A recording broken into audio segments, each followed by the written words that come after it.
The iron chains clinked against each other as Jessamine Vaughn struggled against her bindings in the dimly lit cellar, her amber eyes fiery with rage that belied her precarious situation. The musty air filled her lungs as she fought against the tears threatening to spill over her dirt-smudged cheeks. 3 days ago, she had been sitting on her father's veranda in St. Louis, Missouri, sipping lemonade and discussing the latest shipment of cattle they were expecting from Texas. Now, she was a prisoner, taken from her own home in the dead of night by masked men who had whispered that her father would pay dearly for his sins. It was 1874, and Judge Harold Vaughn had made many enemies during his tenure on the bench. His uncompromising stance against cattle rustlers and land thieves had earned him respect throughout Missouri, but also the hatred of many outlaws who had felt the sting of his harsh sentences. Jessamine had always been proud of her father's principles, even when they meant he received threatening letters or occasional gunshots through their windows. But she had never truly believed anyone would dare to kidnap the judge's only daughter. The cellar door creaked open and a shaft of light momentarily blinded her. A tall figure descended the rickety stairs, boots heavy on the wooden steps. "Miss Vaughn," the man drawled, his face hidden beneath the wide brim of his hat. "Your accommodations ain't to your liking." Jessamine straightened her spine, refusing to show weakness. At 22, she had inherited her father's stubborn pride along with his strong jawline. "I demand to be released immediately. My father will have the entire state looking for me." The man laughed, a harsh sound that echoed against the stone walls. "That's exactly what we're counting on, Miss Vaughn. Your daddy's got something we want, and you're our insurance that he'll deliver. What could he possibly have that's worth this?" she demanded, her wrists raw from struggling against the chains. "Justice ain't cheap these days," the man replied cryptically. "Your father sentenced my brother to hang next week. We aim to see that don't happen." Understanding dawned on Jessamine. "You're one of the Redding gang." The man bowed mockingly. "Frank Redding, at your service, and my brother Cal would still be at my side if your father hadn't decided he needed to make an example of someone." "Cal Redding murdered 2 innocent men during that bank robbery," Jessamine shot back. "My father was doing his duty." Frank's face darkened. "Family's family, Miss Vaughn.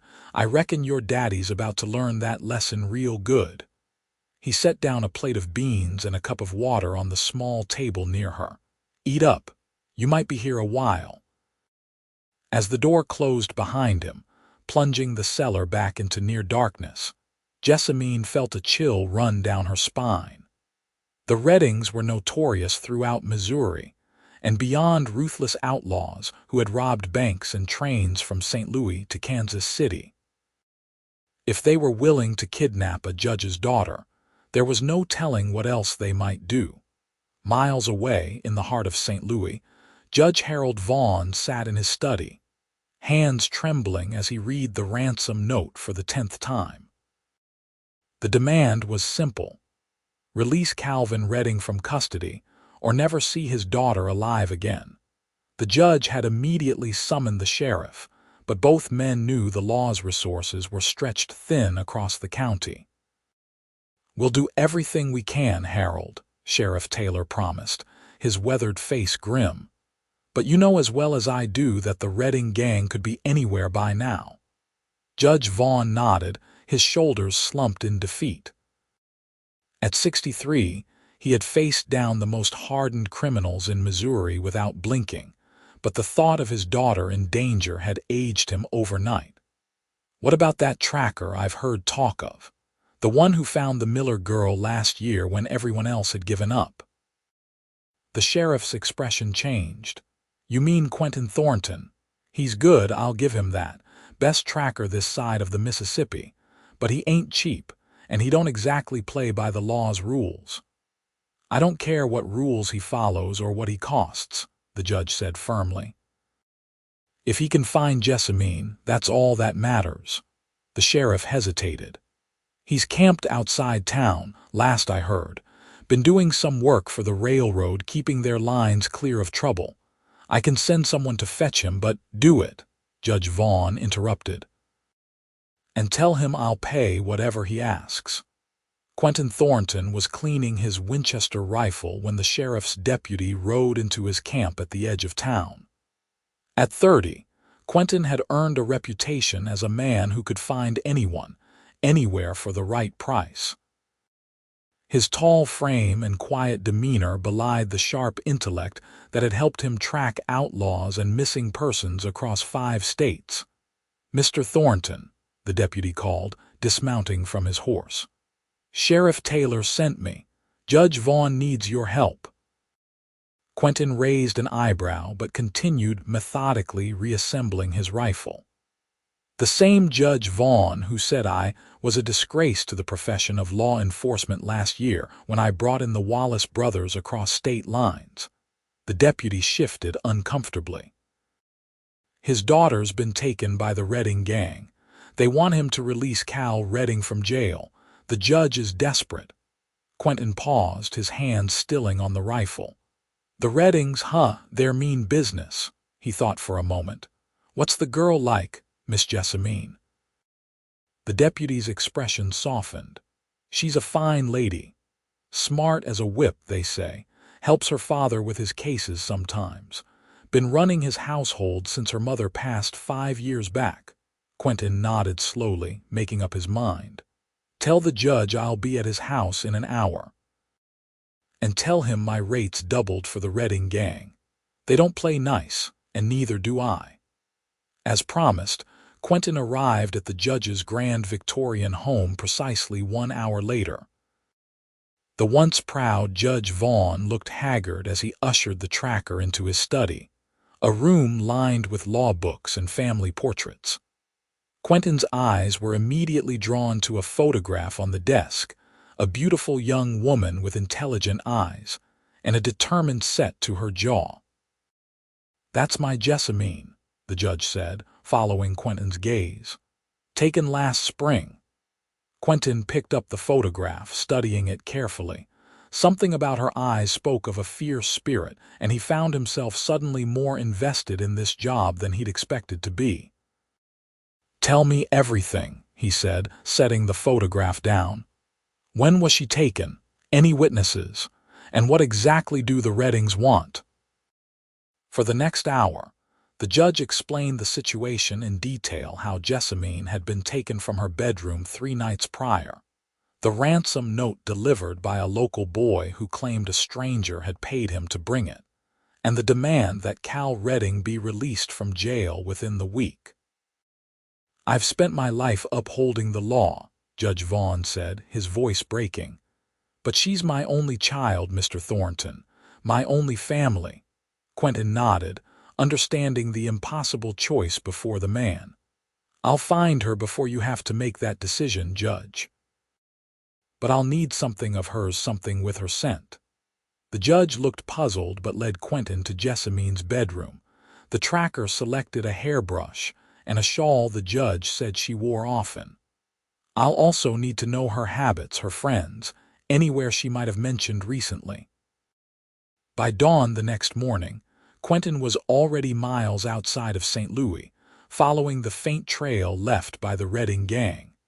They had been careful, but not careful enough for someone with Quentin's skills.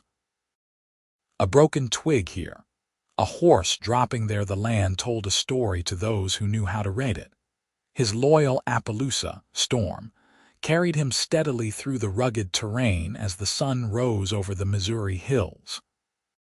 Quentin had tracked many people over the years, criminals, runaway wives, lost children, but something about this job felt different.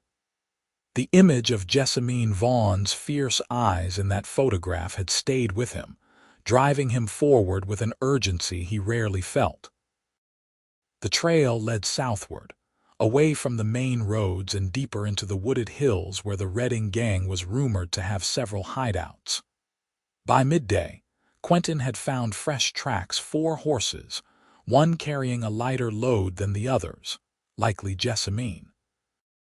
They were no more than a day ahead of him now.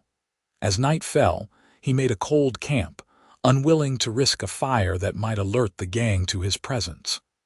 Wrapped in his blanket beneath the stars, Quentin thought of the young woman he was pursuing. According to her father and others in town, Jessamine Vaughn was no ordinary judge's daughter. She had been educated at one of the finest ladies' seminaries in the East, but had returned to help her father rather than seeking a husband as most women her age would have done. She was known for her sharp mind and sharper tongue, qualities that might keep her alive among the Reddings or get her killed. "Hold on, Miss Vaughn," he murmured to the night sky. "I'm coming." In the Redding hideout, Jessamine had spent her 4th day in captivity assessing her situation with methodical precision. The cellar where they kept her was part of an abandoned farmhouse about 2 days' ride from St. Louis, if her calculations were correct. There were 5 men in the gang: Frank Redding, his cousins Illy and Joseph, and 2 others whose names she hadn't caught.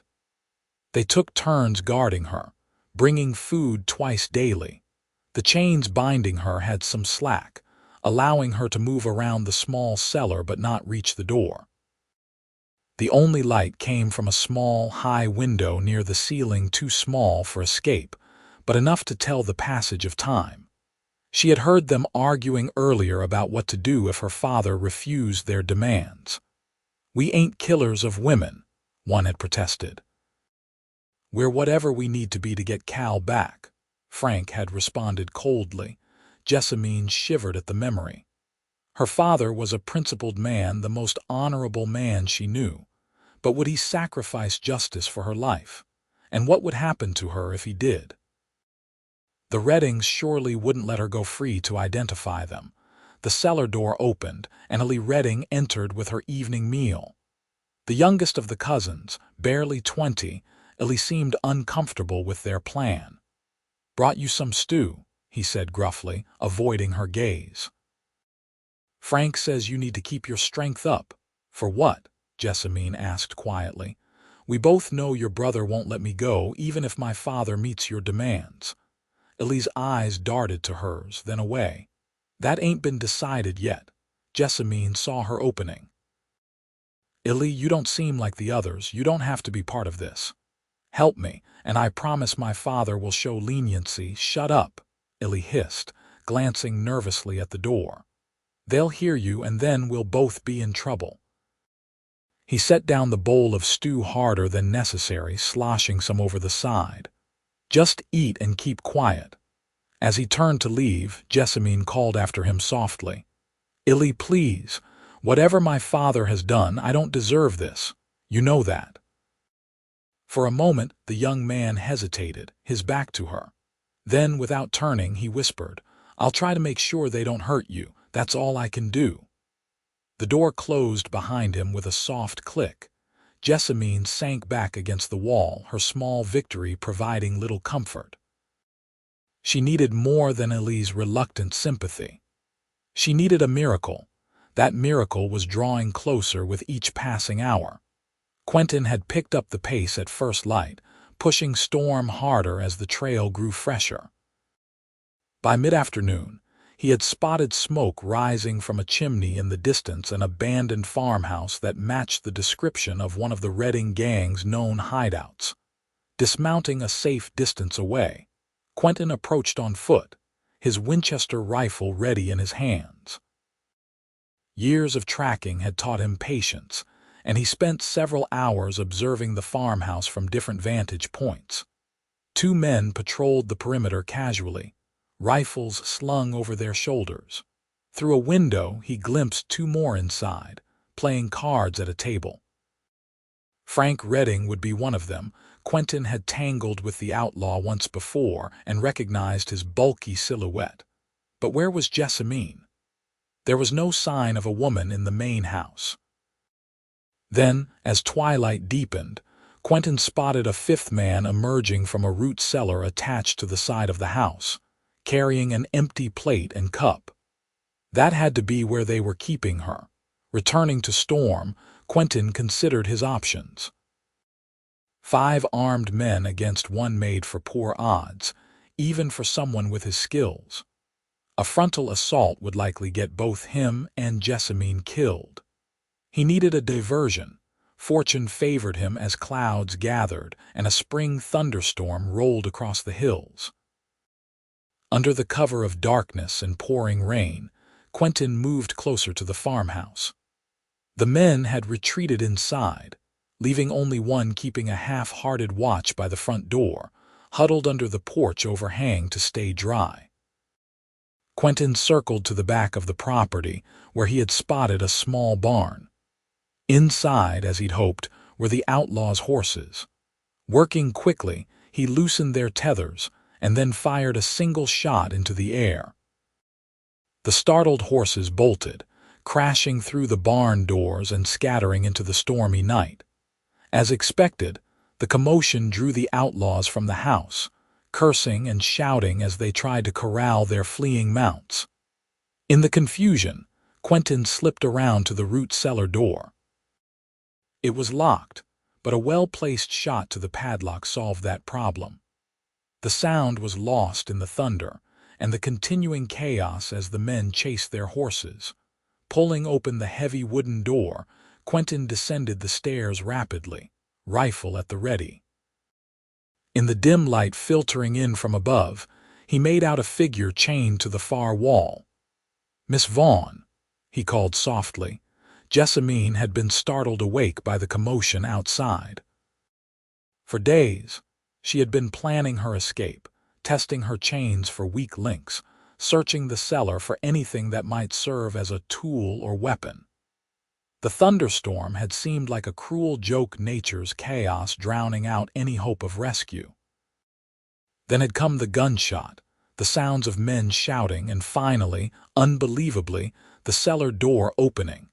At the sound of her name, she shrank back against the wall, unsure if this new arrival represented help or a different kind of danger. "Who are you?" she demanded, her voice hoarse from days of alternating between shouting for help and stretching her meager water rations. "Quentin Thornton. Your father sent me." He moved closer, and she could see him better now, tall, broad-shouldered, with watchful eyes assessing her condition. "Are you hurt?" "No, just..." She rattled her chains. "Imprisoned." Quentin knelt beside her, examining the chains by the light of a small lantern he had brought. "We don't have much time. They'll realize it's a diversion soon." He produced a set of lockpicks from his vest and set to work on her manacles.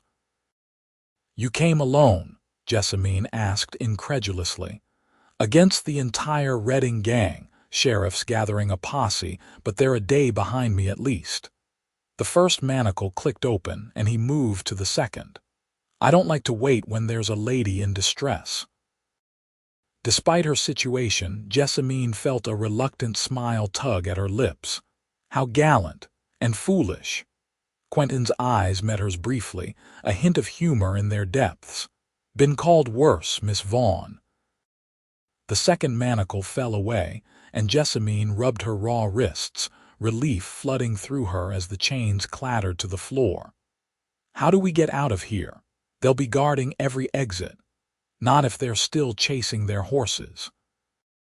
Quentin helped her to her feet, steadying her when she swayed slightly. 4 days of minimal food and movement had taken their toll. "Can you ride?" "Since I was 6, she assured him, forcing strength into her limbs. "Lead the way, Mr. Thornton." They climbed the cellar stairs carefully, Quentin going first with his rifle ready. The rain had eased slightly, but the night was still dark with storm clouds obscuring the moon. Through the downpour, they could see 3 of the outlaws still trying to corral their horses in a field some distance from the house. "My horse is hidden in the trees beyond that ridge," Quentin whispered, pointing. "We'll have to make a run for it. Stay close." Jessamine nodded, gathering her tattered skirts in one hand. "I'm ready."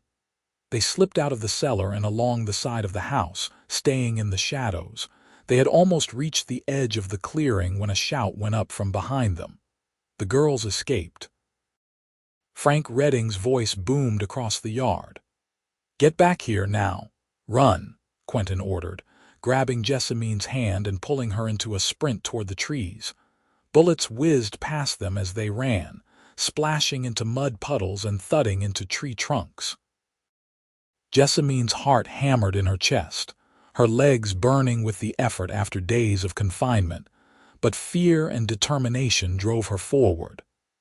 Beside her, Quentin returned fire occasionally, forcing their pursuers to take cover and buying precious seconds.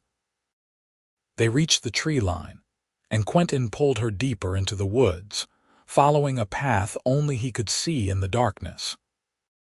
After what seemed like an eternity of crashing through underbrush and ducking beneath low-hanging branches, they emerged in a small clearing where a magnificent Appaloosa stood waiting, alert and ready.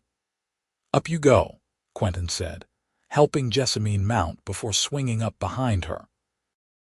"Hold on tight, Miss Vaughn. This won't be a gentle ride." She didn't need to be told twice. As Quentin spurred the horse forward, Jessamine wrapped her arms around his waist, clinging to him as they galloped through the forest. Behind them, she could hear the Redding gang crashing through the trees, their shouts growing more distant with each passing minute. They rode hard through the night, the rain eventually stopping to reveal a sky full of stars. Quentin kept them moving, only stopping briefly to rest the horse and check that they weren't being followed. By the time dawn painted the eastern sky with pink and gold, they were miles from the Redding hideout, climbing into rockier terrain where the horses' tracks would be harder to follow. "We'll stop here for a bit," Quentin said, finally slowing Storm to a walk as they reached a small, sheltered gully with a freshwater spring. "You need to rest, and so does Storm." Jessamine nodded, too exhausted to argue. Her whole body ached from the long ride, and her empty stomach rumbled loudly as Quentin helped her down from the horse. Her legs buckled slightly, and he caught her, his strong hands steadying her waist. "Thank you," she murmured, suddenly aware of how close they were standing. Up close, she could see his features more clearly in the early morning light, the strong jawline covered in several days' stubble, the intelligent eyes that missed nothing, the small scar that curved along his left cheekbone. He was handsome in a rugged way, nothing like the polished gentleman who called on her in St. Louis. Quentin cleared his throat and stepped back, leading Storm to the spring. "You should drink and wash up. I've got some jerky and hardtack in my saddlebags." "Not exactly a fancy breakfast, but it'll keep your strength up." Jessamine knelt by the spring, cupping the cold, clear water in her hands and drinking deeply before splashing some on her face. The cool water revived her, washing away some of the grime and fear of the past 4 days. When she finished, Quentin handed her a piece of jerky and a biscuit from his provisions. "How did you find me so quickly?" she asked between hungry bites. "The Reddings are known for covering their tracks." Quentin shrugged, checking his rifle as he kept watch on their back trail.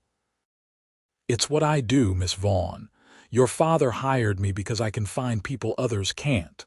"Call me Jessamine, please," she said. "After saving my life, I think we can dispense with formalities." A small smile played at the corner of his mouth. "All right, Jessamine, and I'm Quentin." "How long until we reach St. Louis?" she asked, finishing the last of her meager breakfast. His expression grew more serious. "That's the problem. We can't go straight back to St. Louis. The Redding gang will be watching all the main roads, and they have friends in most of the towns between here and there. We'll need to take a roundabout route, maybe head east toward the Mississippi, and then north."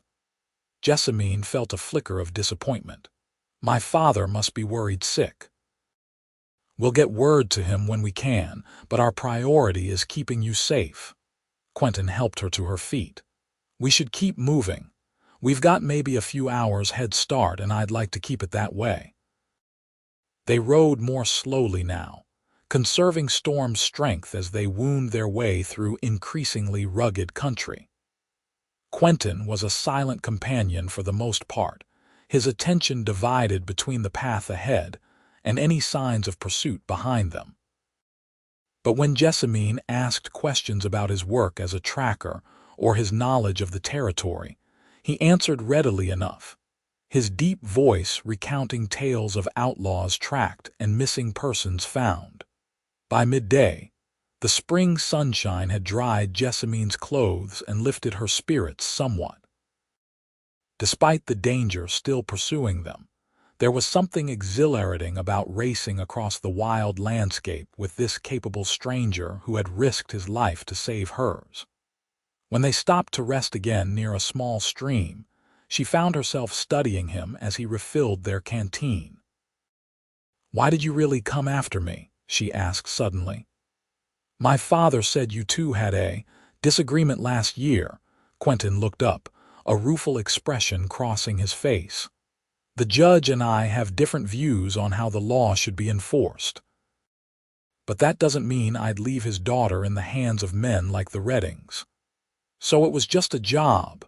Jessamine pressed, unsure why his answer mattered to her. He corked the canteen and stood, meeting her gaze directly. "It started as a job. But when your father showed me your photograph, something changed. There was something in your eyes that—" He stopped, seeming embarrassed by his own admission. "Let's just say I'd have come looking for you even if he hadn't been able to pay." A warm flush spread across Jessamine's cheeks and she looked away, suddenly flustered. Before she could respond, Quentin stiffened, his hand going to his rifle. "What is it?" she whispered, instantly alert. "Riders," he said grimly. "At least 3 coming from the west. Could be the Reddings, could be just travelers, but we can't take chances. Into the trees, quick." They led Storm deeper into a stand of pines, where the dense undergrowth would hide them from casual observation. Through the branches, they watched as 3 riders appeared in the clearing they had just vacated. Even from a distance, Jessamine recognized Frank Redding's bulky form leading the group. "Damn, they're persistent," Quentin muttered, "and they're good trackers themselves. They've been following our trail." "What do we do?" Jessamine asked, her heart racing as she watched the men dismount and examine the ground where they had rested. "We wait them out," Quentin said, his voice low. "If they pick up our trail into these trees, we'll have to make a run for it. But if we're lucky, the rocky ground by the stream will confuse them." They held their breath as Frank Redding knelt by the stream, running his fingers over the stones where they had crossed. He conferred briefly with his companions, pointing in different directions. For a heart-stopping moment, he stared directly toward their hiding place, and Jessamine felt sure he must see them. But then he turned and mounted his horse, leading his men northeast away from where Jessamine and Quentin actually hid. "They think we're headed straight for Jefferson City," Quentin whispered once the riders were out of earshot. "That gives us a chance to double back and head southeast instead." They waited another hour to be sure the Reddings were truly gone before emerging from their hiding place. Quentin helped Jessamine back onto Storm, his hands lingering briefly at her waist. "You're doing well," he said softly. "Most city women would be complaining non-stop about the conditions." Jessamine raised an eyebrow. "I may live in the city, Mr. Thornton, but I was raised to be practical. Besides, a few days of discomfort seems a small price to pay for my life." He chuckled, swinging up behind her. "Remind me to thank the judge for raising such a sensible daughter." They rode southeast through the afternoon, following game trails and shallow streams to minimize their tracks. As the sun began to set, Quentin guided them to a small cave in a limestone bluff, hidden from the main valley by a stand of cottonwoods. "We'll camp here for the night," he said, helping Jessamine dismount. It's defensible if they find us, but hidden enough that they probably won't. While Quentin sought a storm and gathered wood for a small, well-concealed fire, Jessamine explored the cave. It was dry and surprisingly clean, with a high ceiling that would allow the smoke from their fire to dissipate without giving away their position. Outside, a small spring trickled down the rock face, providing fresh water. "This isn't the first time you've stayed here," she observed when Quentin returned with an armful of deadwood. He smiled slightly. "I've been tracking across this country for 10 years. I know most of the good hiding spots between the Mississippi and the Rockies." As darkness fell, they sat by the small fire, sharing the last of Quentin's provisions. The dancing flames cast shadows across the cave walls and illuminated Quentin's features, softening the hard lines of his face. For the first time since her rescue, Jessamine felt some of the tension leave her body. "Tell me about yourself," she said, wrapping her arms around her knees. "How does one become the best tracker in Missouri?" Quentin poked at the fire with a stick. "I grew up in the mountains of Tennessee. My father was a trapper, taught me how to read signs in the wilderness before I could read books. After the war, there wasn't much left for me back home, so I headed west." He shrugged. "Found I had a knack for finding things and people that others couldn't." "The war?" Jessamine asked cautiously. The conflict that had torn the nation apart was still a raw subject for many. "Fought for the Union," Quentin said simply. "Didn't believe in slavery, still don't, but I lost friends on both sides." Jessamine nodded. Her father had been a staunch Union supporter as well, which hadn't always made him popular in Missouri's divided society. "And your family?" A shadow passed over his face. "All gone now. Mother died when I was young. Father passed just after the war. No siblings." "I'm sorry," she said softly, understanding the loneliness his words conveyed. "It's been just my father and me since my mother died 5 years ago. I know how it feels to lose family." They sat in companionable silence for a while, the crackle of the fire and the distant hoot of an owl, the only sounds breaking the night's stillness. Jessamine found herself studying Quentin again, noticing the way his capable hands moved with quiet efficiency as he prepared their sleeping areas, spreading his blanket for her near the fire, and taking only his saddle for a pillow for himself, positioned near the cave entrance where he could keep watch. "You should get some rest," he said, catching her gaze. "Tomorrow will be another long day." Jessamine nodded, suddenly aware of how exhausted she was. The events of the past days had taken their toll, and now that she felt safe for the first time since her abduction, her body demanded rest. She settled onto the blanket, grateful for its warmth against the cave's chill. "Quentin," she said softly as he moved to take his position at the entrance. "Thank you, not just for the rescue but for being kind afterward. I won't forget it." Something flickered in his eyes, a warmth that hadn't been there before. "Sleep well, Jessamine," he replied, his voice gentle. "I'll keep you safe." As she drifted into sleep, Jessamine realized that despite the danger still pursuing them, she trusted this quiet, competent man completely. There was something about Quentin Thornton that made her feel safer than she had in years, perhaps ever. The next morning dawned clear and warm, a perfect spring day that belied the danger they still faced. Quentin had allowed himself only brief periods of rest during the night, always alert for any sign of pursuit. When Jessamine awakened, she found him already preparing to leave, his movements quiet so as not to disturb her. "Did you sleep at all?" she asked, sitting up and attempting to smooth her tangled hair. "Enough," he replied with a small smile. "I'm used to short nights on the trail." They set off shortly after sunrise, with Quentin choosing a route that kept them under the cover of trees as much as possible. The terrain grew more rugged as they traveled southeast, with limestone bluffs and deep ravines that slowed their progress, but provided excellent cover. "Where exactly are we heading?" Jessamine asked as they paused to let Storm rest after a particularly steep climb. "There's a small settlement about a day's ride from here called Coopersville.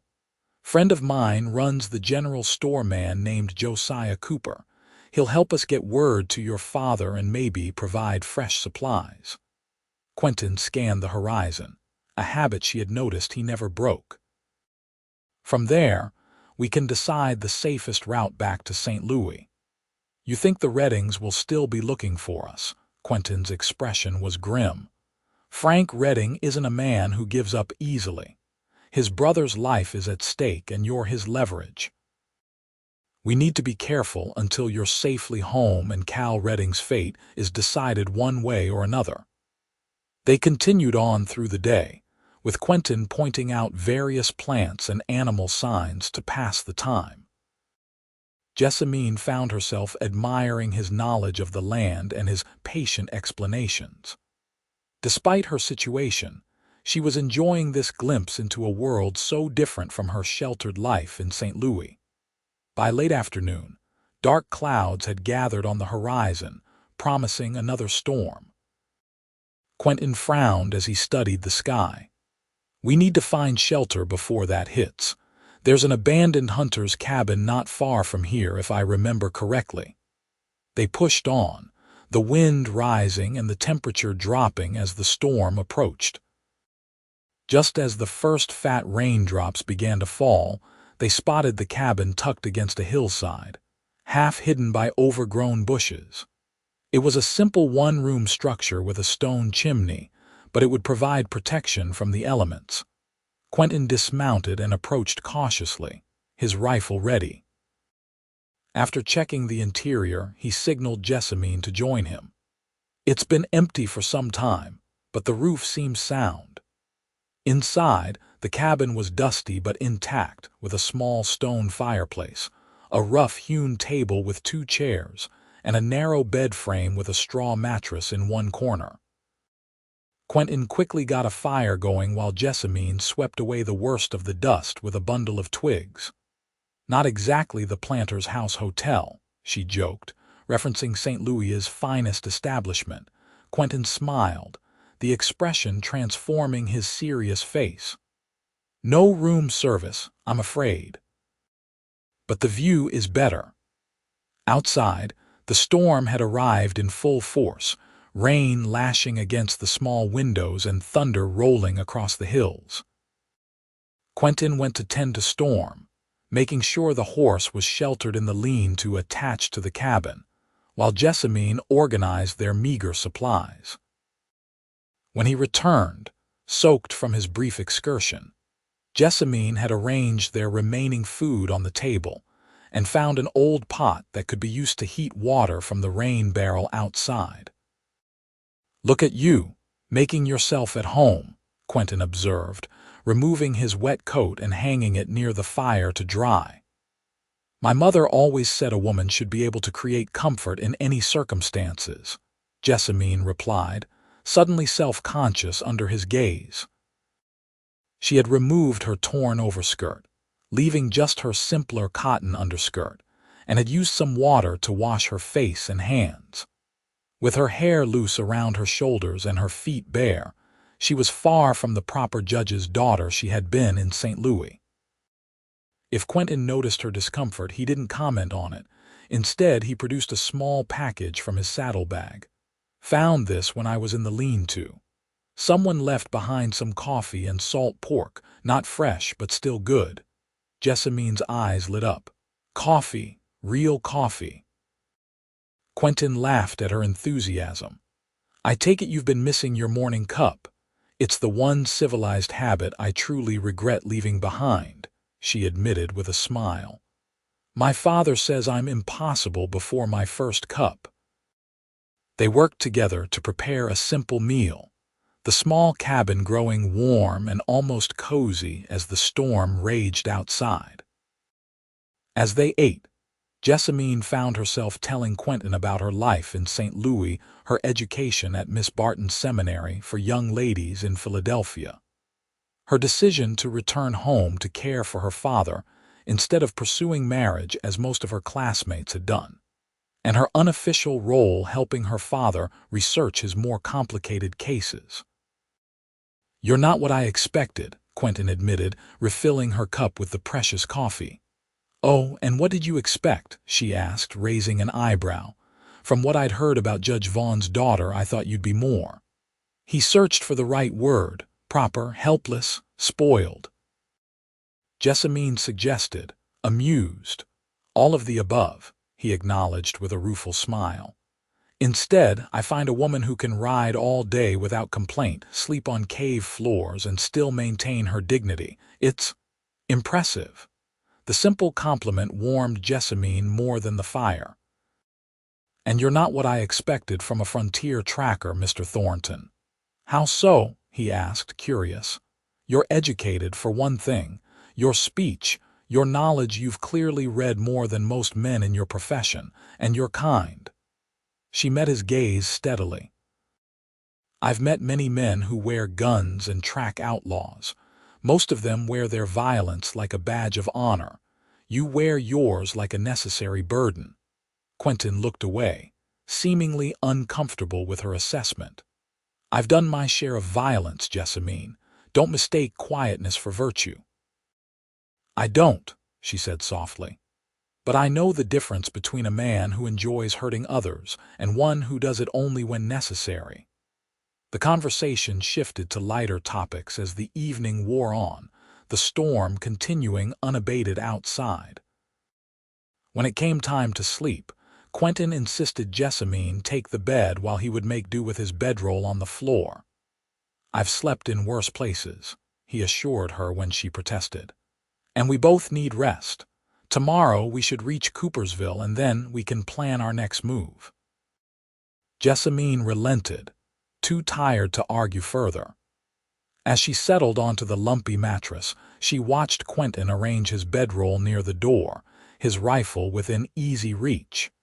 In just 2 days, this man had gone from a stranger to someone she trusted with her life. The realization was both comforting and unsettling. "Good night, Quentin," she said softly. "Good night, Jessamine," he replied, his deep voice the last thing she heard before drifting into sleep. The storm continued through the night, but Jessamine slept more soundly than she had since before her abduction. When she awoke, pale morning light was filtering through the cabin's small windows, and the rain had subsided to a gentle patter. Quentin was already up, rekindling the fire and heating the last of their coffee. "Did I oversleep?" she asked, sitting up and quickly braiding her hair. "No, it's still early," he assured her, "but I'd like to get to Coopersville before noon if possible." The Reddings might have figured out we doubled back by now. They made a quick breakfast of the last of their provisions, then prepared to leave. Quentin helped Jessamine onto Storm, then mounted behind her as they had done the previous days. Despite the continuing drizzle, Jessamine found herself enjoying the closeness, the solid warmth of his chest against her back as they rode. The rain finally stopped mid-morning, and the sun emerged, turning the wet landscape into a glistening panorama of greens and golds. The forest gave way to more open country as they descended from the hills, and by late morning they spotted the smoke from chimneys rising in the distance. "Coopersville," Quentin said, pointing to a small cluster of buildings nestled in a valley. "Not much to look at, but Josiah Cooper's store has the best supplies between here and Jefferson City." As they approached the settlement, Quentin guided Storm off the main trail. "We'll circle around and come in from the east, just in case." Coopersville proved to be little more than a wide spot in the road: a general store, a smithy, a small church, and a handful of houses clustered around a dusty main street. Quentin led them directly to the general store, a 2-story clapboard building with a covered porch. A bell jingled as they entered, and an older man with spectacles looked up from behind the counter. "Quentin Thornton, as I live and breathe," the man exclaimed, coming around the counter to greet them. "Been a good 6 months since you passed through." "Josiah," Quentin nodded, shaking the man's hand.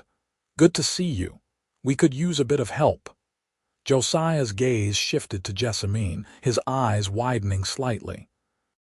Despite her best efforts with the limited resources available, she knew she must look a sight, her once fine dress dirty and torn, her hair hastily braided, and the remnants of fear and exhaustion still visible in her face. "This is Miss Jessamine Vaughn from St. Louis," Quentin said formally. "Daughter of Judge Harold Vaughn. She was kidnapped by the Redding gang 4 days ago. I managed to get her away, but they're still after us." Josiah's expression grew serious. "The Reddings, eh? That's bad business." He turned to Jessamine with a small bow. "Miss Vaughn, you're safe here." Any friend of Quentin's is a friend of mine. Relief flooded through Jessamine. After days of fear and running, the simple kindness of a stranger was overwhelming. "Thank you, Mr. Cooper. We greatly appreciate your hospitality." "Josiah, we need to get word to Judge Vaughn that his daughter is safe," Quentin said. "And we could use fresh supplies, maybe a change of clothes for the lady." Of course. Josiah led them toward a door at the back of the store. "My wife Martha will be happy to help the young lady get cleaned up. As for sending word to St. Louis, the mail coach passes through tomorrow morning.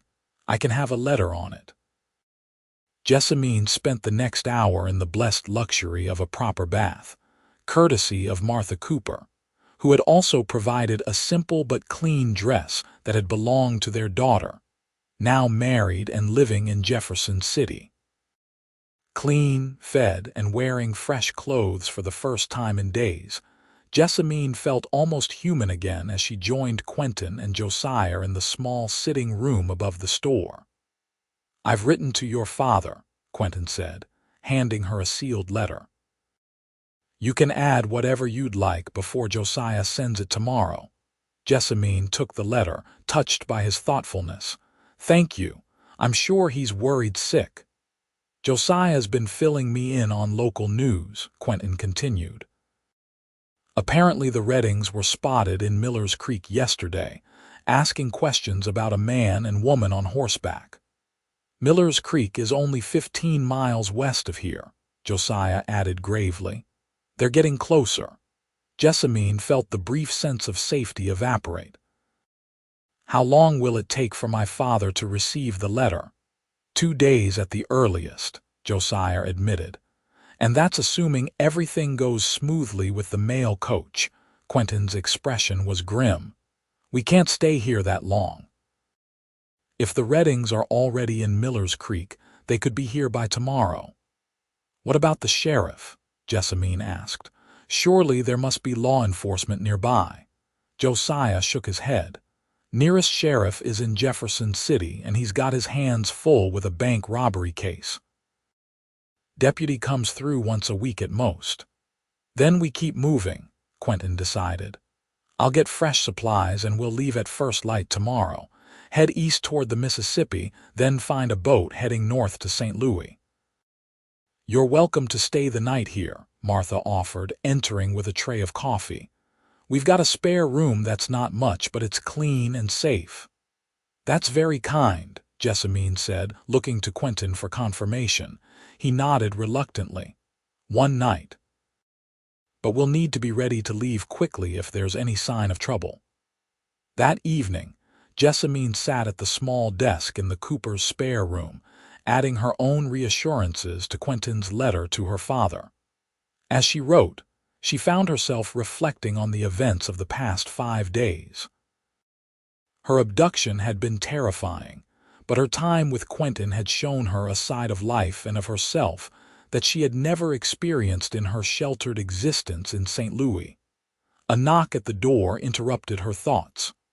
"Come in," she called, setting down her pen. Quentin entered, looking somehow different in clean clothes borrowed from Josiah. His hair was damp from washing, and he had trimmed his beard, revealing more of the strong jawline beneath. "Just checking that you have everything you need," he said, remaining by the doorway. "Yes, thank you." "Martha has been very kind." Jessamine gestured to the letter. "I've just finished writing to Father." Quentin nodded, an awkward silence falling between them. In the wilderness, with danger pressing close, their relationship had been clear rescuer and rescued, protector and protected. Here, in the civilized setting of the Coopers' home, new uncertainties crept in. "Quentin," Jessamine began hesitantly, "when this is over, when we're back in St. Louis and the Reddings are dealt with, what will you do?" He seemed surprised by the question. "Move on to the next job, I suppose." "That's what I do." "And you're content with that? Always moving, never staying in one place?" A shadow passed over his face. "It's the life I know, Jessamine. Not everyone is meant for settling down." She stood and moved closer to him, suddenly needing him to understand something she was only just beginning to understand herself. "These past days have changed me. I've seen a world beyond St. Louis society, beyond the life I thought was my only path. And I've met a man unlike any I've known before." Quentin's eyes met hers, something vulnerable flickering in their depths. "Jessamine, you don't know what you're saying. You've been through a traumatic experience. Once you're home safe, these feelings will pass. Will they?" She challenged softly. "Or will I spend the rest of my life wondering what might have been if I had been brave enough to follow my heart rather than convention?" He stepped back, breaking the moment. "We should both get some rest. Tomorrow will be another long day." Before he could leave, Jessamine caught his hand. "Promise me one thing, Quentin Thornton. Promise me you won't disappear from my life the moment we reach St. Louis without at least saying a proper goodbye."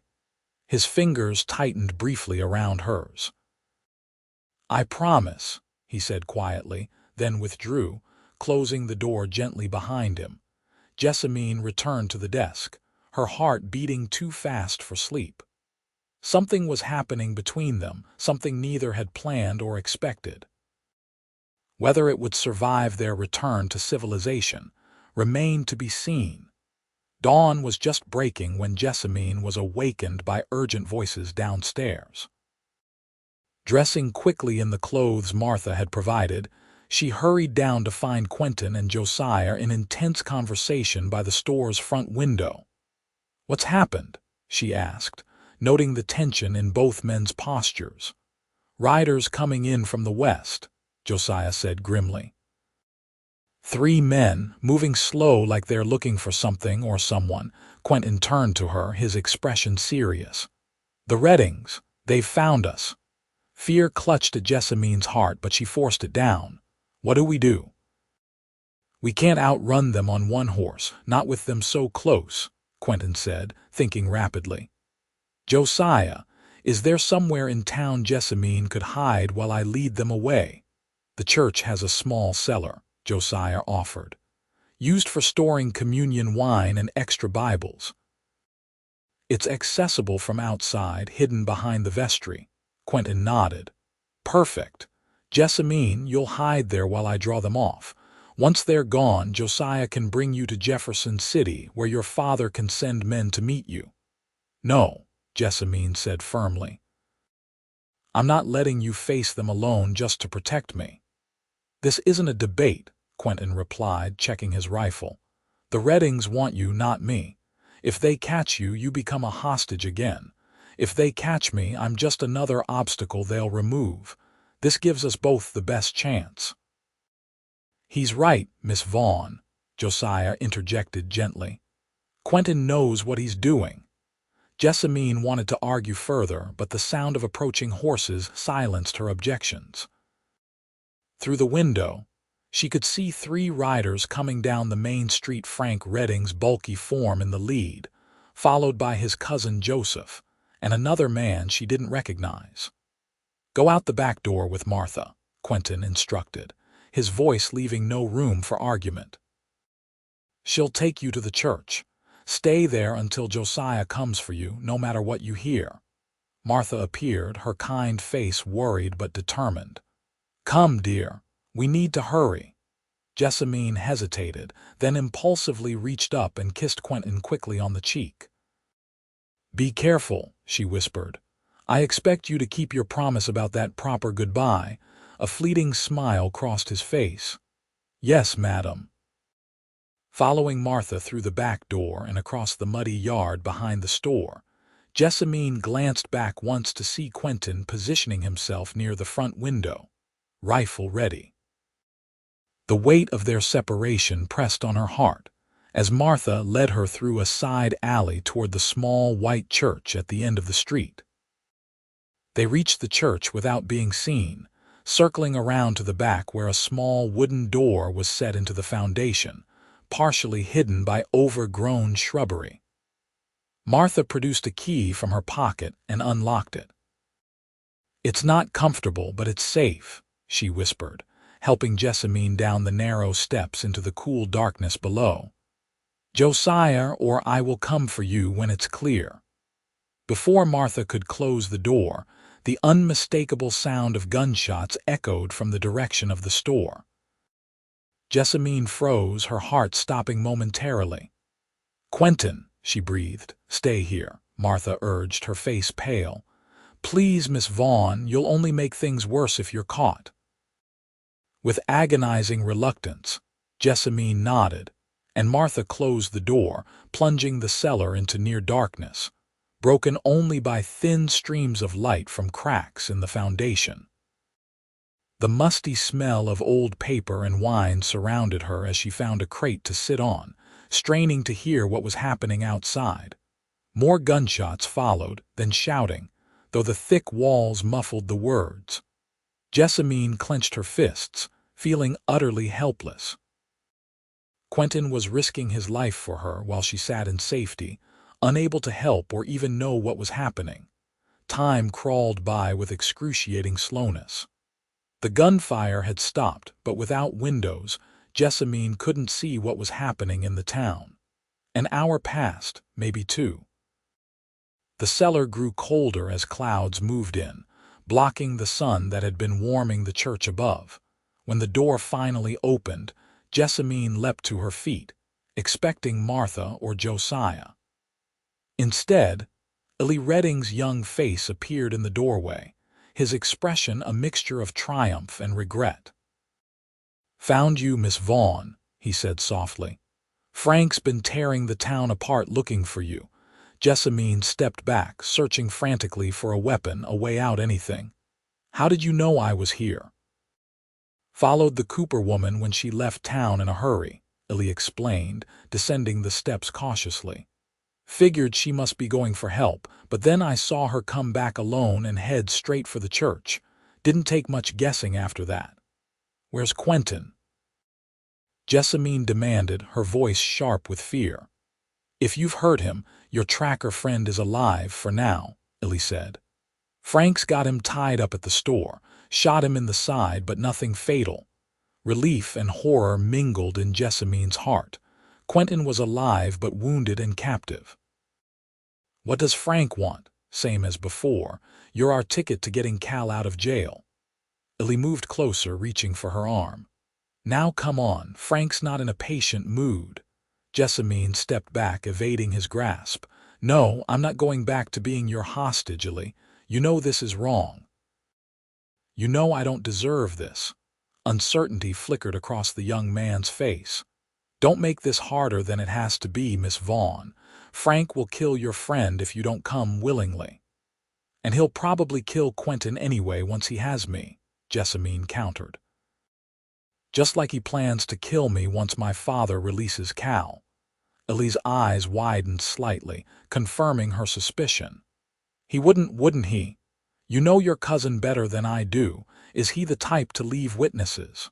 Jessamine took a chance, stepping closer to Illy rather than away. "Help us, Illy. Help me get Quentin away from here, and I swear I'll testify that you tried to stop the kidnapping." My father will take that into consideration." The young man hesitated, conflict evident in his expression. "Frank would hunt me down. He'd kill me for betraying family." "Then come with us to St. Louis," Jessamine urged. "My father can protect you. This is your chance to break free, to be your own man instead of Frank Redding's shadow." Long seconds passed as Illy wrestled with the decision. Finally, his shoulders slumped slightly. "What do you want me to do?" Relief washed over Jessamine. "First, we need to know exactly where they're holding Quentin and how many men are with him. Frank and Joseph are at the store with your friend. The other fella, Mike, is watching the horses out front." Illy's voice grew more confident as he committed to his decision. "Frank sent me to search the church while they questioned the tracker about where you might be hiding." Jessamine thought quickly. "Is there a back way into the store, a delivery entrance perhaps?" "Yes, but it'll be locked. Martha might have a key." "We need to find her without alerting the others." Jessamine moved toward the cellar steps. "Let's go." They emerged cautiously from the church cellar, Illy leading the way with his pistol drawn. The town seemed eerily quiet, most residents having retreated into their homes at the first sound of gunfire. Martha Cooper was nowhere to be seen, but smoke still rose from the chimney of the house behind the store, suggesting she might be there. Moving from building to building for cover, they made their way to the Coopers' residence. Jessamine knocked softly on the back door, relief flooding through her when Martha's frightened face appeared. "Miss Vaughn, you're supposed to be—" Her eyes widened as she noticed Illy. "One of them." "Get back." She began to close the door. "Wait." Jessamine caught the door. "He's helping us, Martha. Quentin is hurt and captured. We need your help to free him."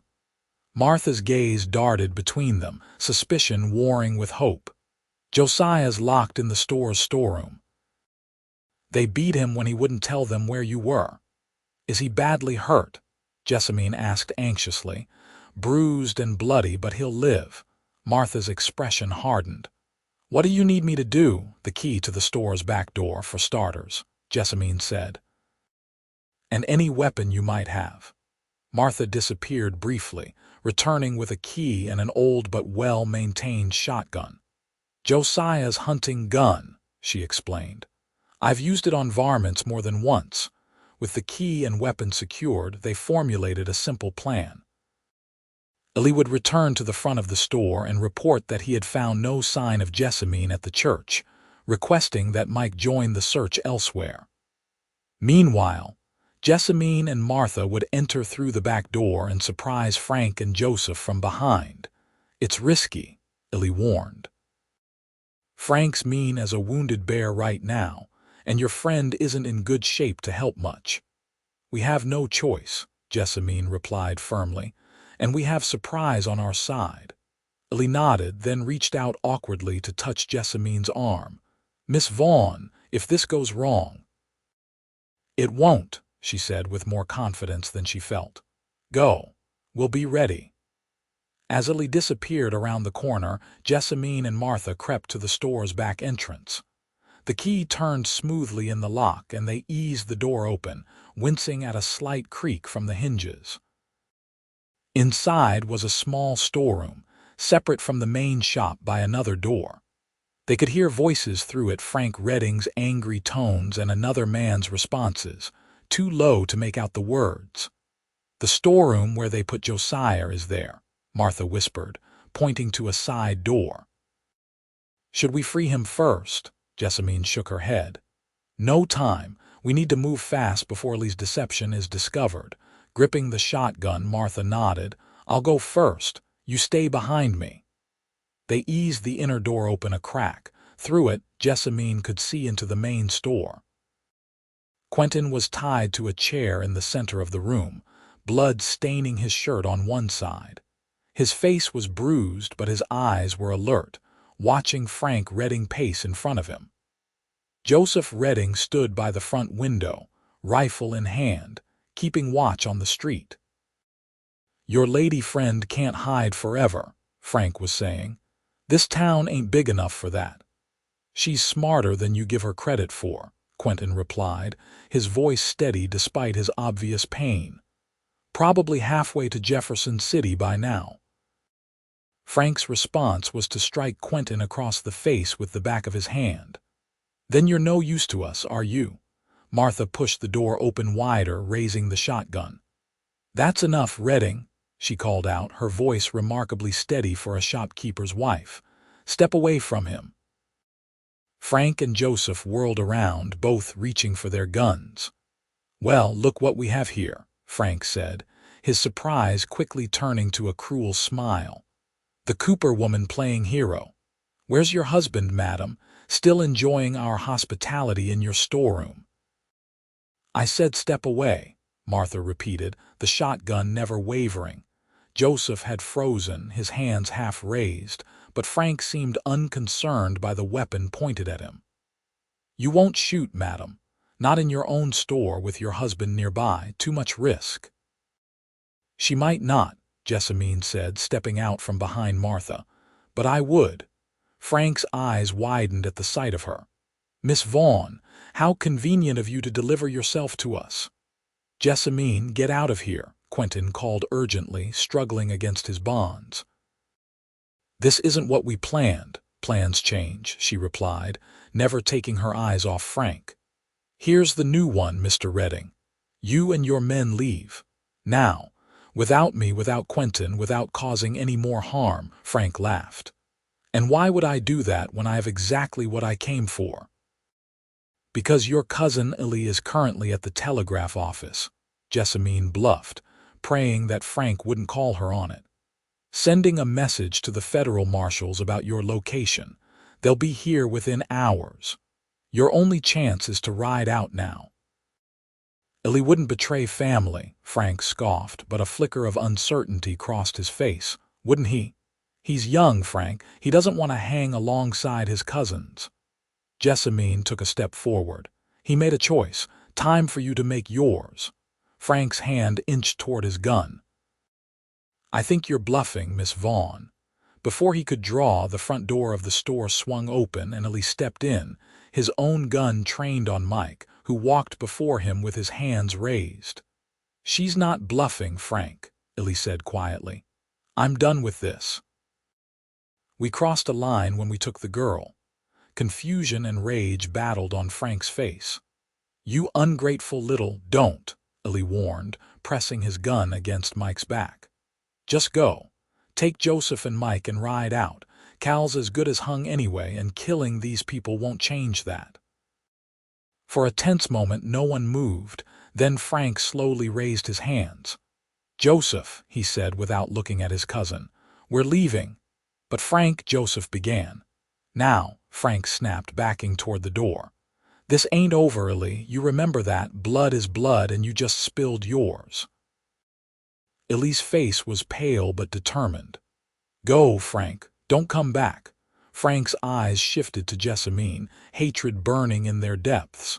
You cost me my brother and my cousin, Miss Vaughn. Someday I'll collect that debt. The marshals will find you long before that day comes, Jessamine replied steadily. With a final venomous glance at Quentin, Frank backed out of the store, followed by Joseph and the bewildered Mike. Ellie kept his gun trained on them until they mounted their horses and rode out of town at a gallop, heading west. The moment they were out of sight, Jessamine rushed to Quentin, Martha close behind. While Martha untied his bonds, Jessamine examined his wound. The bullet had torn through his side, leaving an ugly furrow of torn flesh, but it wasn't deep.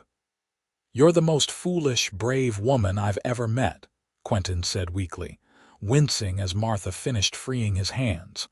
What were you thinking, confronting Frank Redding like that? I was thinking I wasn't going to let you die for me, Jessamine replied, tearing strips from her petticoat to create a makeshift bandage. Hold still. This is going to hurt. As she worked, Ellie freed Josiah from the storeroom. The older man was bruised and shaken, but, as Martha had said, not seriously injured. Together, they helped Quentin to the Cooper's house, where Jessamine could properly clean and dress his wound. "You need a doctor," she told him as she finished bandaging his side. "This needs stitches, and I'm worried about infection." "There's a doctor in Jefferson City," Josiah said. "I can hitch up the wagon and get him there by nightfall." "No," Quentin protested. "The Reddings might circle back. We need to get Jessamine to safety first." "You're in no condition to protect anyone right now," Jessamine said firmly. "Josiah will take us both to Jefferson City. Martha and Illy can follow with Storm tomorrow." Illy, who had been standing awkwardly by the door, looked up at the mention of his name. "You still want me to come to St. Louis, after everything?" "You saved our lives today," Jessamine said simply. "My father will honor my promise to you." The young man nodded, relief evident in his face. "Thank you, Miss Vaughn." Within the hour, Josiah had hitched his wagon, and Quentin was settled in the back on a makeshift bed of blankets and straw. Despite his protests, he was too weak from blood loss to ride properly. Jessamine sat beside him, determined to keep him still during the journey. "You're a terrible patient, you know that?" she observed as he tried yet again to sit up and check their surroundings. "And you're a terrible fugitive," he retorted, though a smile tugged at his lips. "Coming back into danger instead of staying hidden. I couldn't let you face them alone." She adjusted the blanket covering him, her hand lingering on his arm. "Not after everything you've done for me." His expression softened, and he caught her hand in his. "Jessamine Vaughn, you are unlike any woman I have ever met." "Is that a compliment, Mr. Thornton?" she asked, her heart beating faster at his touch. "The highest," he assured her, his voice growing serious. "When I thought the Reddings might have found you, that I had failed to keep you safe, I realized something." "What's that?" she asked softly. "That finding you wasn't just another job. That somewhere along the trail you became." He hesitated, searching for words. "Important to you," she supplied, her voice barely above a whisper. "Essential," he corrected, his eyes never leaving hers. The wagon hit a rut in the road, jolting them and breaking the moment. Quentin winced as the movement aggravated his wound. "Rest," Jessamine urged, reluctantly withdrawing her hand from his. "We have a long journey ahead, and you need your strength." He settled back, his eyes already drooping with exhaustion and the effects of the pain. "Wake me if there's any sign of trouble." "I will," she promised, though she had no intention of disturbing his much-needed rest. As the wagon rumbled eastward toward Jefferson City, Jessamine kept watch over Quentin, her mind filled with thoughts of the future. When they had first met, she had been a prisoner, desperate for rescue. Now, just days later, she found herself contemplating a life very different from the one she had always expected to lead. The question was whether Quentin Thornton, lone tracker and wanderer, could ever consider a life different from his own. They reached Jefferson City just after nightfall, Quentin's condition having deteriorated somewhat during the journey as fever set in. Josiah drove directly to the doctor's house, a modest building near the town center with a small sign identifying it as the office of Dr. William Hayes.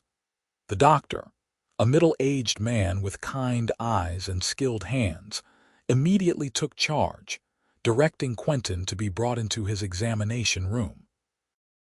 He examined the wound carefully, his expression grave. "The bullet didn't hit anything vital, but there's infection setting in," he told Jessamine after completing his examination. "I'll clean it thoroughly and stitch it, but he'll need rest and careful nursing for several days." "We can stay at the Grand Hotel," Josiah suggested. "I know the owner, he'll give us rooms without asking too many questions." "I'll need to telegraph my father," Jessamine said. "Let him know we're safe and where to find us." While the doctor worked on Quentin, Jessamine and Josiah went to the telegraph office, sending a brief message to Judge Vaughn informing him of their location and Quentin's injury. Then they secured rooms at the Grand Hotel, a name that proved somewhat optimistic for the modest three-story establishment on Jefferson City's Main Street. By the time they returned to the doctor's house, Quentin had been stitched, bandaged, and given laudanum for the pain. He was semi-conscious, but insisted on being moved to the hotel rather than remaining at the doctor's. "Stubborn man," Dr. Hayes muttered as they helped Quentin into the wagon. "Make sure he stays in bed for at least 3 days. I'll come by in the morning to check on him." At the hotel, they settled Quentin into one of the rooms, with Jessamine taking the adjoining one and Josiah across the hall. The proprietor, true to Josiah's word, asked no questions about their disheveled appearance or Quentin's obvious injury. "I'll sit with him tonight," Jessamine told Josiah. "You should rest. You've done more than enough for us already. Are you sure, Miss Vaughn?" the older man asked, concern evident in his tired face. "You've been through quite an ordeal yourself." "I'm sure," she replied with a smile. "I'm stronger than I look, Mr. Cooper." Left alone with Quentin, Jessamine settled into a chair beside his bed.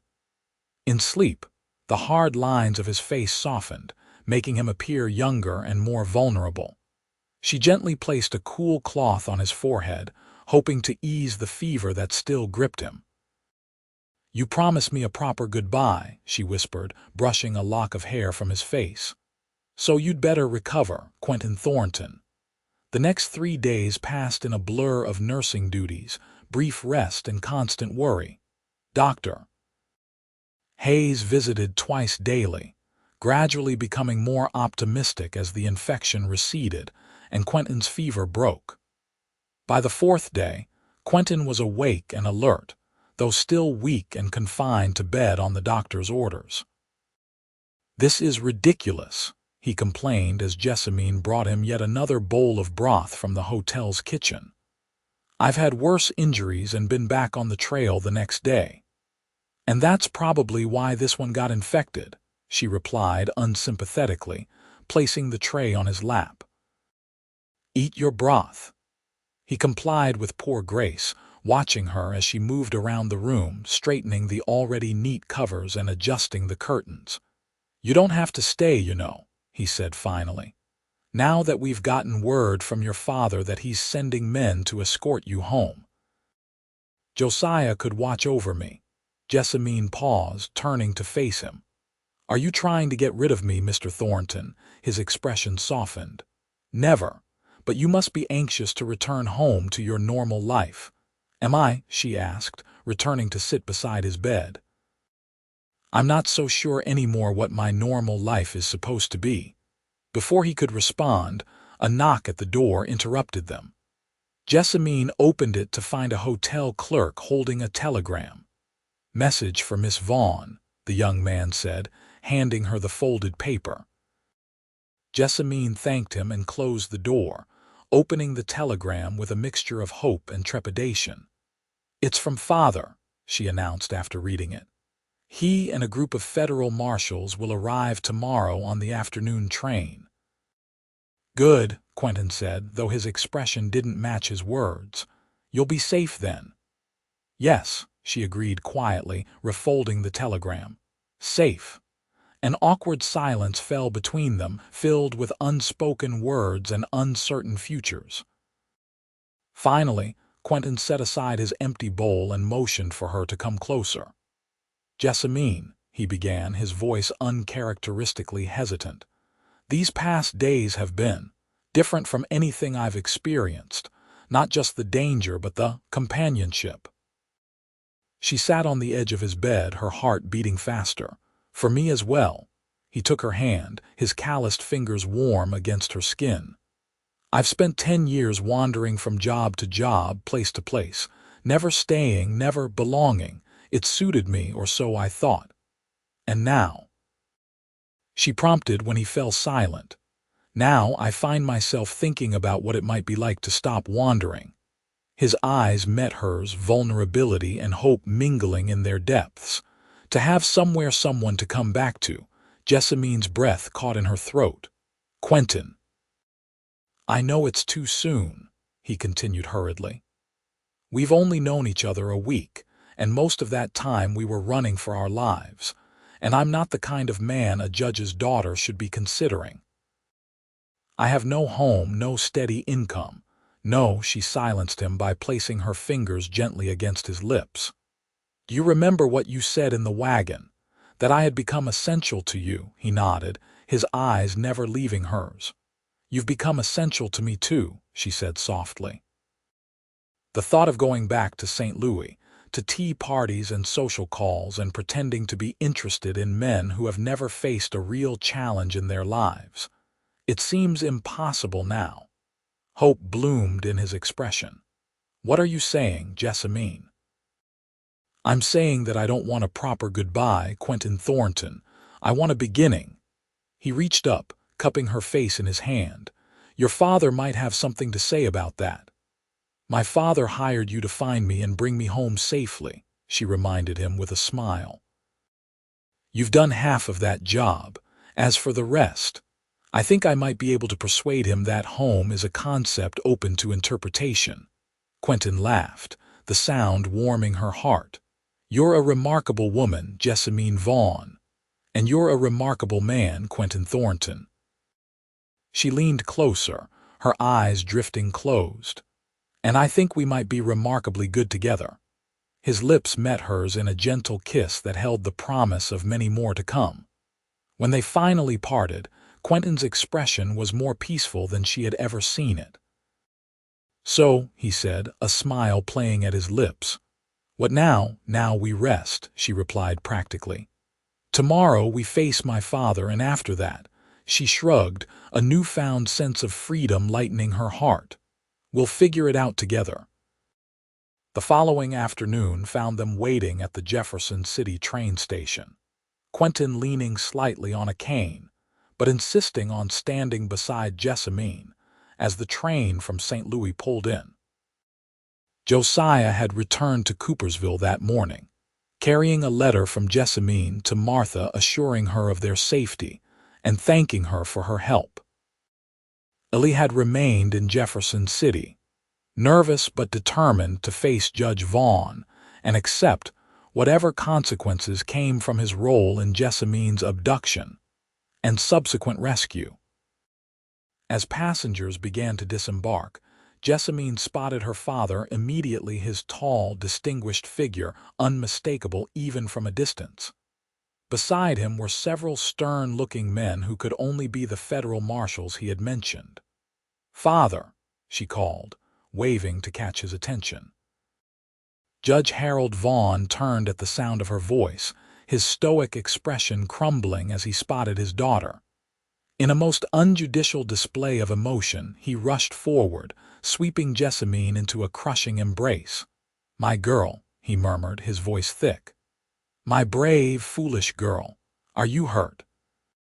Did they harm you?" "I'm fine, Father," she assured him, blinking back tears of her own. "Thanks to Quentin." The judge released her and turned to Quentin, who stood straight despite his injury. "Mr. Thornton," he said formally, extending his hand, "it seems I owe you a debt I can never repay." Quentin shook the offered hand. "No debt, Your Honor, just doing the job I was hired for. From what my daughter's telegrams told me, you did far more than that."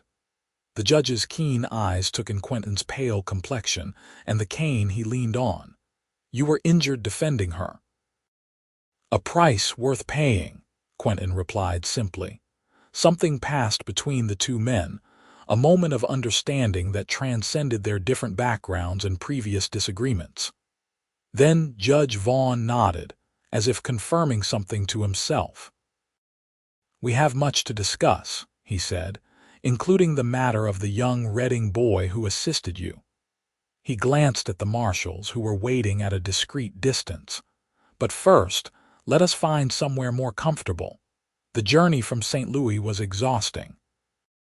They retired to the hotel, where the judge took a room for himself and met with the marshals to discuss the pursuit of Frank Reading and his remaining gang members. Ali was interviewed separately, his testimony recorded in detail for the upcoming trial of Calvin Redding. That evening, Judge Vaughn requested a private dinner with Jessamine and Quentin in the hotel's small dining room. As they ate, Jessamine recounted the full story of her abduction, rescue, and the events that followed, with Quentin occasionally adding details she had missed.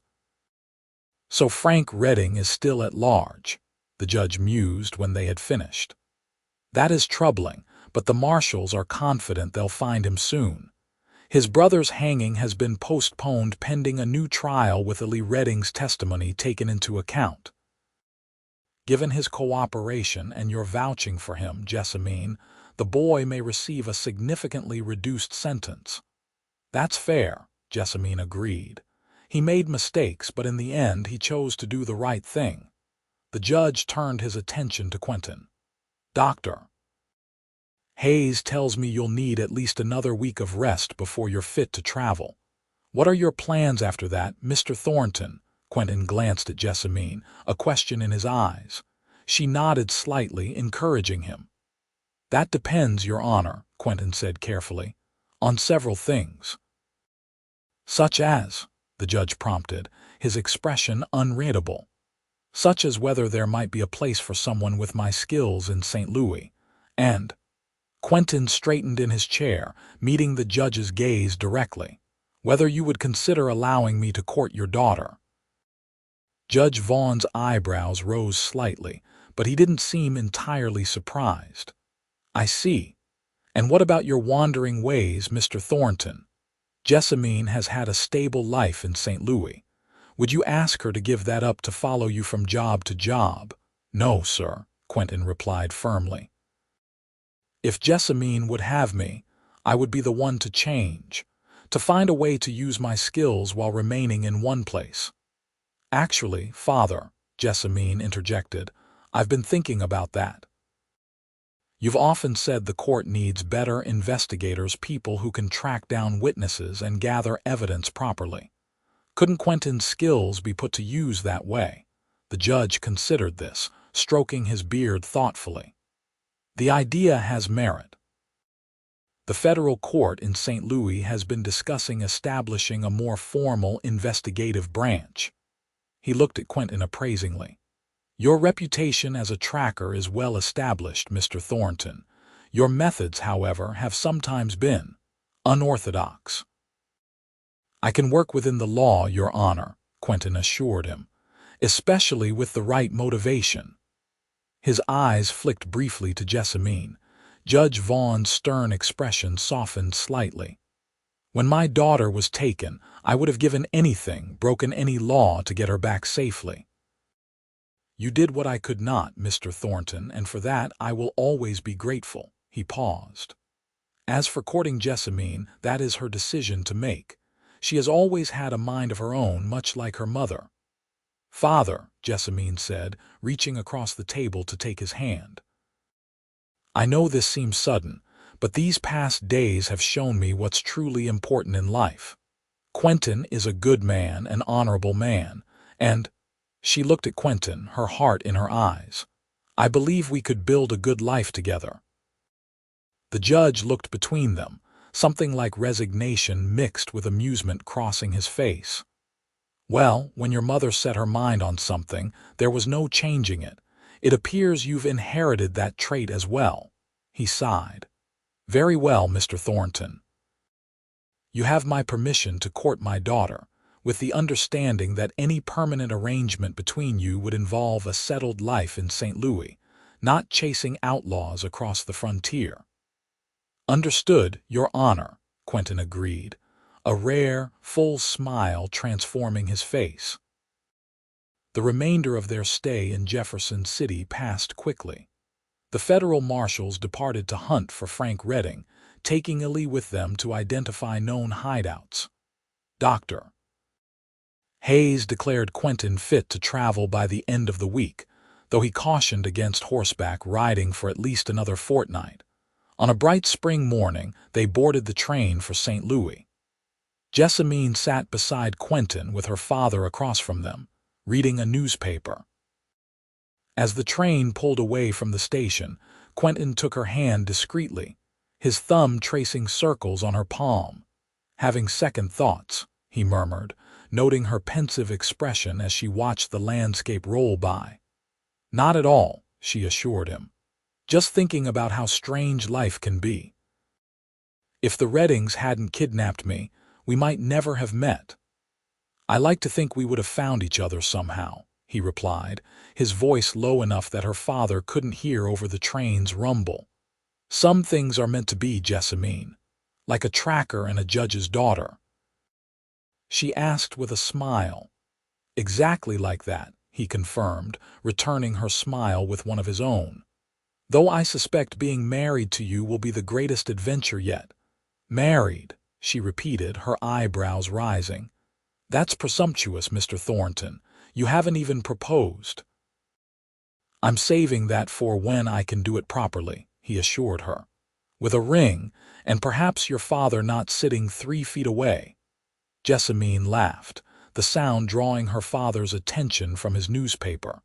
"Something amusing, my dear." "Just contemplating the future, father," she replied innocently. "It looks surprisingly bright." The judge harumphed and returned to his reading, but not before Jessamine caught the small smile that lifted his mustache. He might be traditional and proper in his public life, but Harold Vaughn had always wanted one thing above all else: his daughter's happiness. 6 months later, on a crisp autumn day, Jessamine Vaughn became Jessamine Thornton in a ceremony at St. Louis's Grand Cathedral. Judge Vaughn walked his daughter down the aisle with tears in his eyes, placing her hand in Quentin's with a mixture of pride and wistfulness. Quentin had settled well into his new role as a special investigator for the federal court, his tracking skills proving invaluable in locating witnesses and gathering evidence for cases. He had purchased a modest but comfortable home not far from Judge Vaughn's residence, using the substantial reward money that had been offered for information, leading to the capture of Frank Redding, who had finally been apprehended trying to cross into Indian territory.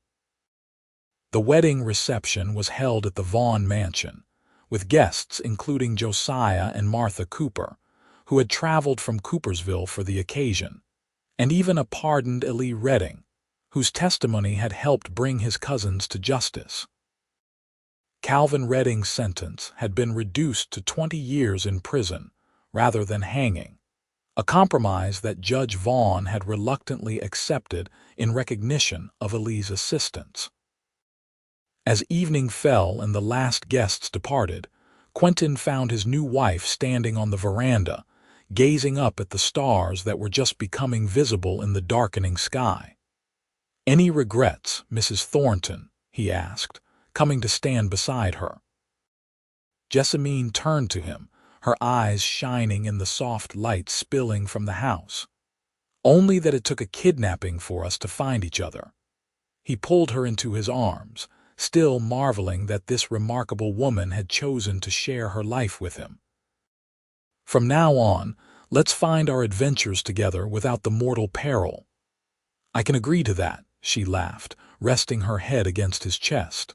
"Though I must say you were quite dashing when you came to my rescue." "And you were quite impressive when you faced down Frank Redding," he countered. "We make a good team, Jessamine." "The best," she agreed, rising on tiptoe to kiss him. "Here's to our greatest adventure yet, building a life together." Above them, the stars continued their eternal dance, witnesses to a love born in danger but destined to thrive in peace. For Jessamine and Quentin Thornton, the journey that had begun with a kidnapping and a dawn rescue had led to something neither could have imagined: a love strong enough to bridge their different worlds and create something new and beautiful between them.